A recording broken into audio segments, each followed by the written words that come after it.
Okay, so you're planning a trip to D.C., right? Yeah. And you want to go from, like, 0 to D.C. expert, like, fast. Right. All right, well, think of this as your D.C. Express lane. We dove deep into a ton of YouTube travel vlogs. Yeah. Like, imagine getting tips straight from people who've actually been there, done that. We're talking channels like Chad Gallivanter, Yellow Productions, Expedia, the whole deal. It's great because you can get so many different perspectives, you know? Right, exactly. And that's kind of our mission here. Cut through the noise, give you the absolute must-knows. Yeah. Those kind of insider nuggets that'll make your first DC trip smooth, fun, and definitely not overwhelming. So you can focus on actually enjoying your trip rather than stressing about the logistics. Exactly. So first things first, DC basics. It's the capital, duh. Right. Home to those big-name landmarks. The White House, the Capitol building, What? the Lincoln Memorial, those are like the rock stars of American landmarks. Yeah, you can't go to D.C. without seeing those. But here's something that always blows my mind. The Smithsonian isn't just one museum. Oh, yeah, people don't realize that. It's 17 museums and galleries. 17. Dinosaurs, space, art, history. It's mind-boggling, the sheer variety you can experience all in one place. And a lot of them are free. Right, free. Like, how can you beat that? You can't. Now, if you really want to sound like you know what you're talking about, remember, the official name's the District of Columbia. District of Columbia. Or D.C. for short. EC. Well, locals might just call it the district or even the city. Got it. Washington, obviously, comes from good old George Washington, First president. the OG. And then D.C. is for District of Columbia. So DC stands for District of Columbia. Makes sense. You'll also probably hear the term DMV. DMV, like Department of Motor Vehicles? Not quite. Oh. In this case, DMV means D.C., Maryland, Virginia, the whole region. Ah, so like a tri-state area sort of thing. Exactly. Now, here's a fun fact. D.C. isn't actually a state. Oh, yeah, that's right. It's a special federal district Special. established by the U.S. Constitution. Yeah, so no DC star on the flag, even though it's kind of like the heart of the nation. A lot of people are surprised by that. Right. Another thing that surprised me is how small DC actually is. Yeah. It's only about 70 square miles. That's pretty compact for a capital city. Yeah, when you think about it. But that actually makes getting around a lot easier. So much easier. Now, let's talk about the layout. DC's a master planned city. Master plan, so like someone sat down and said, this is how we're going to do it. Exactly. And they put the U.S. Capitol building right at the center. At the heart of the city. From there, the city radiates outward, divided into 4 quadrants. 4 quadrants. They got northwest, northeast, southeast, and southwest. Yeah, and this is important. Super important. Every address in D.C. will have one of those quadrant abbreviations, NW, NE, SE, or SW. So you got to pay attention to that when you're using your Maps app. Big time. You put in the wrong quadrant, you could end up miles away from where you're trying to go. That happened to me once. Not fun. Most first-time visitors will probably spend the majority of their time in the northwest quadrant. Yeah, that's where most of the big attractions are, including the White House. Makes sense. Now, how about those streets? Oh, the streets. DC's got this really logical grid system. Imagine a giant checkerboard. Checkerboard, got it. Lettered streets run east-west.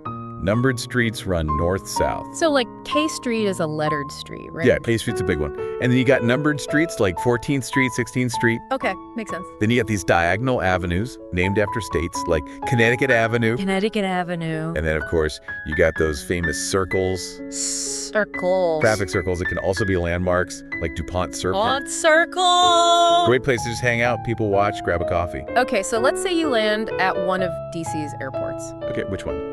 There's 3 main ones, right? First up, Ronald Reagan Washington National Airport, DCA. BCA. It's the closest, just across the Potomac River in Arlington, Virginia. Very convenient. Plus, it connects directly to the metro. Huge plus, Taxi or Uber into the city should run you about $20, give or take. but DCA has a shorter runway, which means it's more prone to weather delays, according to some vloggers. So that's a trade-off you got to consider. Convenience versus potential delays. Exactly. All right, next up, Washington Dulles International Airport, IAD. IAD. This one's the major international hub, about 25 miles west of the city. United Airlines big hub. Lots of direct flights, domestic and international. Yeah. It's connected to the metro via the Silver Line, but that ride's about an hour and costs around $6. Not A bad. rideshare's gonna be more, like 50 to 75 bucks. Yeah, depending on traffic and all that. Dulles seems like the go-to for those long flights. And with that longer runway, Hopefully fewer delays. Makes sense. Then there's Baltimore-Washington International Thurgood Marshall Airport, BWI. BWI. It's further north, about 45 miles from D.C. Known for its budget airlines. Southwest especially. Right. But, and this is a big but, it's not directly connected to the D.C. Metro. Yeah, that's a bit of a hassle. You're looking at a pricey taxi ride, around $100, or taking the MRC or Amtrak train to Union Station. Which requires a shuttle from the airport to the train station. So more transfers. Not ideal, especially for first-time visitors. So DCA's got the proximity and metro access. Right. IAD's got the reliability and more flight options. And BWI's got the low fares, if you're willing to deal with the extra steps. Okay, let's say you're not flying. Okay. If you're coming from the Northeast, Amtrak's a great option. Right into Union Station. It's super convenient, especially from Philly, New York City, Boston. Drops you right in the heart of D.C. Near the Capitol building. And Union Station itself is beautiful. Yeah, it's historic.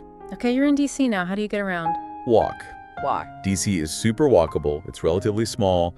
The sidewalks are good, and the signage is clear. You'll get your steps in for sure. Oh, absolutely. Right. But if you need to cover more ground, the Metro is your best friend. The Metro, that's the subway system, right? Yep. It's clean, efficient, and it gets you all over the city, even into parts of Maryland and Virginia. I heard the Metro is amazing. It really is. Super easy to navigate. It's got these color-coded lines. So you just pick your color and go. Pretty much. Yeah. And use a map app, just in case. Fares range from $2 to $6, depending on how far you go. Right. You need a smart trip card to tap in and out. You can buy those at the stations or get a virtual one on your phone. Oh, that's handy. Super handy. If you're going to use the Metro a lot, get a day pass or a multi-day pass. Saves you money in the long run. Absolutely. Oh, and speaking of the Metro, did you know that the DuPont Circle station has one of the longest escalators in the system? Really? Yeah, it's crazy long.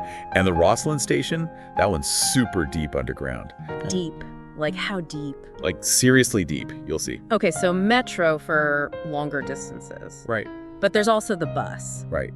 The Metro bus system is pretty extensive, but it's mostly for commuters. So probably not the best for tourists. But for tourists, there's the DC Circulator. The DC Circulator. It's got these short loop routes that go around all the touristy areas. Including the National Mall. Especially the National Mall. They come every 10 minutes, so you don't have to wait forever. And it's cheap. Right. Just $1. 50 cents for seniors and people with disabilities. So that's perfect for hopping between those mall attractions. Especially if you don't want to walk too much. Speaking of which, cycling's another great option. Oh yeah, DC's got a lot of bike lanes now. And tons of those app-enabled rental bikes and scooters. And the Capitol Bike Share system, with docking stations all over the city. So you can pick up a bike, ride it where you need to go, and drop it off at another station. Exactly. I like that. No worrying about locking it up. Right. Now, if you're not into walking or biking, you could always do a Segway tour. Oh, yeah, I've seen those around. And you might see those double-decker bus tours. But I've heard those aren't always the best. They're not the most efficient way to see things. Yeah. But they can be good for people with mobility issues. Because public transportation doesn't cover every single spot on the mall. Right. Okay, here's a big one. Avoid driving in DC if you can. Oh, yeah, I've heard that. Traffic is brutal, parking is a nightmare, and it's expensive. Not worth the hassle. Not at all. If you absolutely have to drive, use the Spot Hero app to find parking garages. And book in advance if you can, right? Yeah, sometimes you can get a better rate that way. But watch out for those come-on prices you see on garage signs. Yeah, there's usually a catch, like early bird restrictions or something. So the best bet is to park your car at your hotel and stick to public transportation. Or walk. Or walk. Now, let's talk about saving money. Okay, budget tips. Because DC doesn't have to break the bank. One of the best things about DC, so many attractions are free. So many. It's amazing. Like the Smithsonian museums, all 17 of them. Plus the National Zoo. All free. That's a huge saving right there. And then there's the National Mall itself, all those iconic landmarks and memorials. Thing Memorial, Washington Monument, Jefferson Memorial. All free to wander around and explore. Just got to be prepared to walk a bit. Good thing we're all about walking, right? Right. Another freebie is the National Archives Museum. Where you can see the Declaration of Independence, Constitution. the Bill of Rights. It's incredible. Those are the real deal. The originals. You can also get free tours of the White House and the Capitol building. But you got to plan ahead. Those require reservations. White House tours are usually arranged through your Congress member. Yeah, so if you're interested in that, Contact your representative ASAP. Capitol building tours you can sometimes book online or at the visitor center. Right.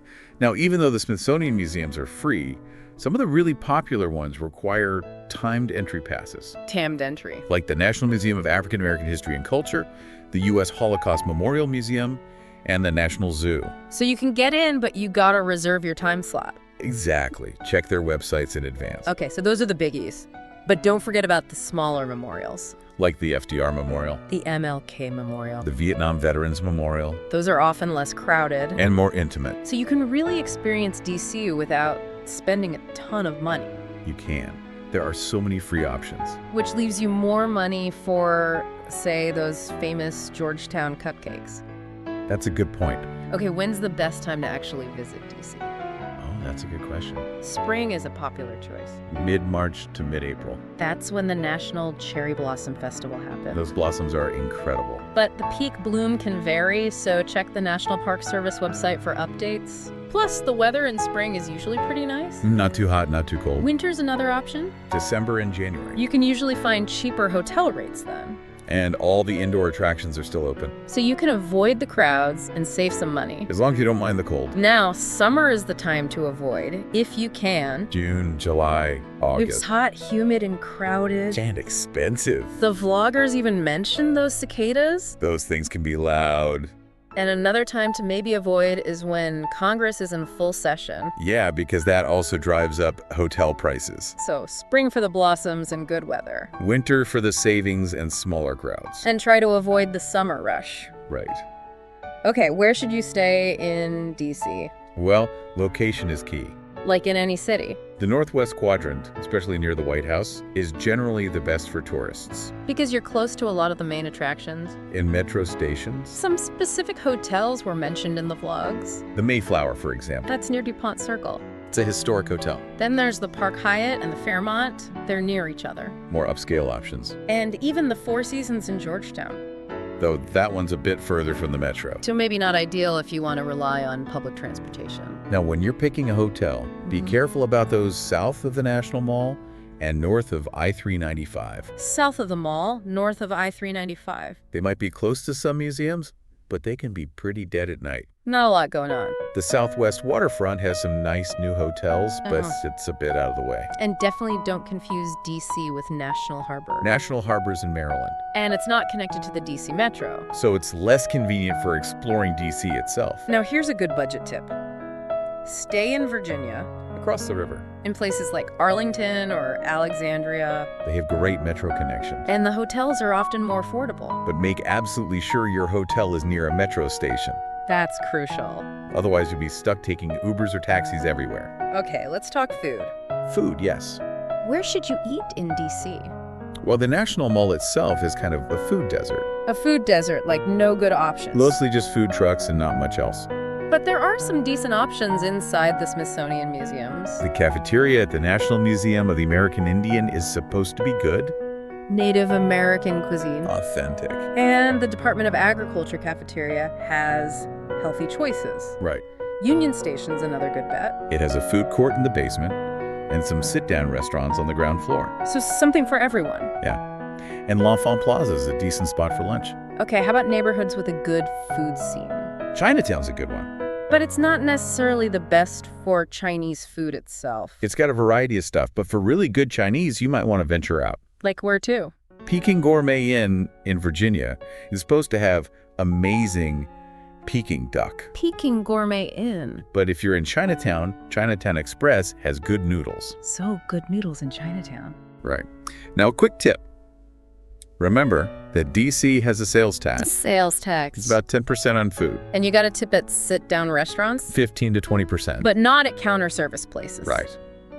Okay, for quick sandwiches, I've heard Pret-A-Manger is good. Prepackaged sandwiches. Easy and convenient. And Potbelly Subs has good hot subs. Oh yeah, I love Potbelly. The chicken cheddar's a classic. Okay, how about some more local recommendations? Moby Dick House of Kebab is really popular. House of Kebab. They do kebabs and rice and flatbread. Sounds good. Get combo number 2. Okay, combo number 2. If you like spicy chicken, Nando's Peri Peri is good. Spicy chicken. And Kava's popular for those build-your-own Mediterranean bowls. Healthy option. Yeah.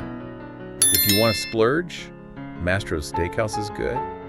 But reservations are required. And there's a dress code. Fancy. Luna Hall Food Hall is good for groups. It's in Chinatown, right? Yeah, it's got a bunch of different Asian food stalls. And we can't forget about burgers. DC's got Five Guys, Shake Shack, Good Stuff Eatery. All the classics. If you're craving Mexican, District Taco is a local favorite. District Taco. And of course, Georgetown Cupcakes. Oh yeah, gotta have those. You got Georgetown Cupcake, the OG. It's the original. Sprinkles, which is famous in LA. LA Cupcakes in DC. And Baked and Wired, which is a local favorite. So many choices. You could do a whole cupcake tour. That's an idea. So basically, the National Mall itself might not have the best food.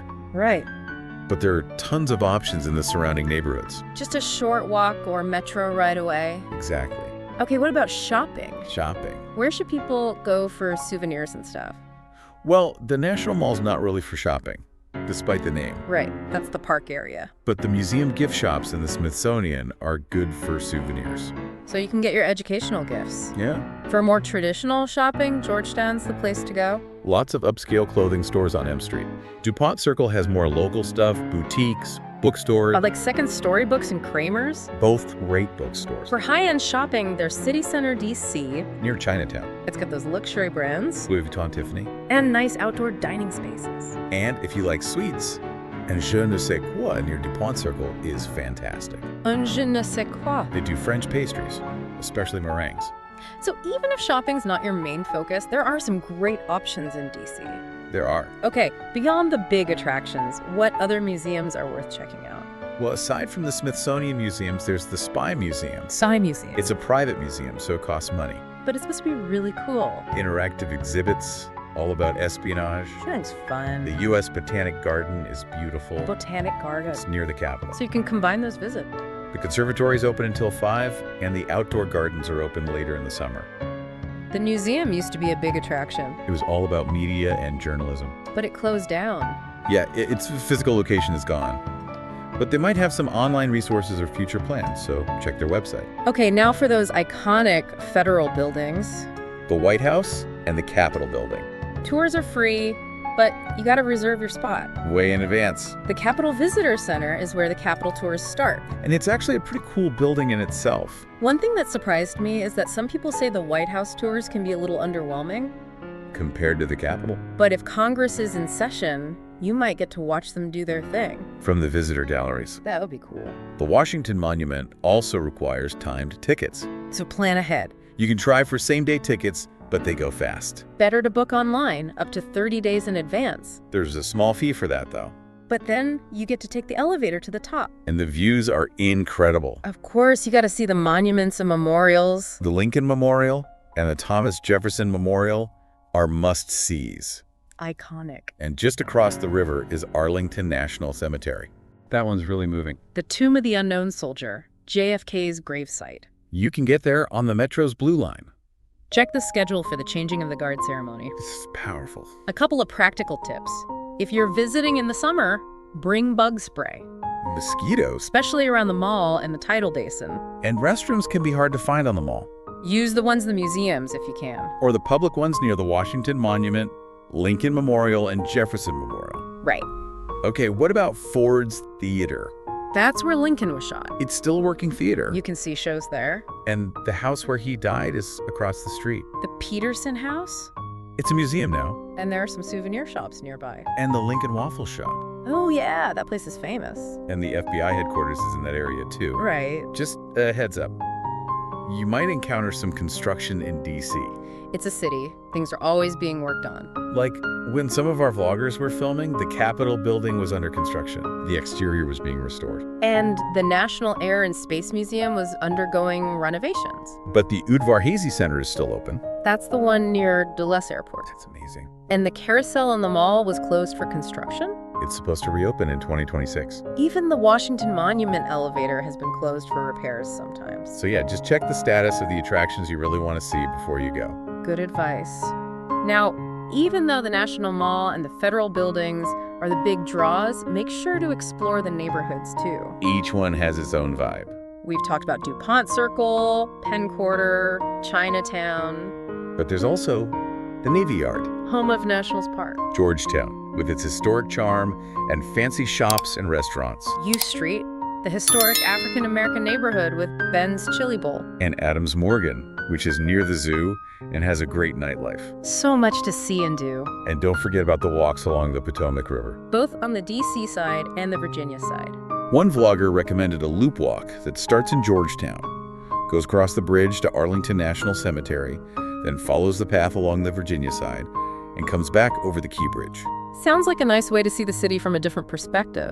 And the C&O Canal in Georgetown is cool, too. Historic canal. Replica boats and locks. Gives you a glimpse into D.C.'s past. And there are some great walking routes through the city. Like from DuPont Circle down to Georgetown. Or from Rosslyn in Virginia over the Key Bridge to Georgetown. And from Farragut Square to the zoo with a detour to Adams Morgan. Of course, you can always just walk or bike along the National Mall itself. So many options. So many ways to explore. Wow. We've covered a ton of ground in this deep dive. Yeah, we have. From airports to cupcakes. You should be feeling pretty prepared for your DC trip now. Hopefully not overwhelmed. Remember to plan ahead, especially for timed entry and reservations. Use the metro and the circulator bus. Explore those neighborhoods.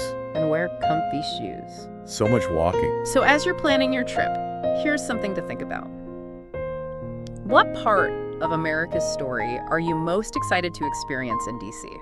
Is there a particular monument, museum, or neighborhood that really grabs your attention? Let that be your starting point. And go from there. Dive deeper into the heart of DC. And discover your own DC story. You got it. Have a great trip. Thanks for listening. See you next time. Bye.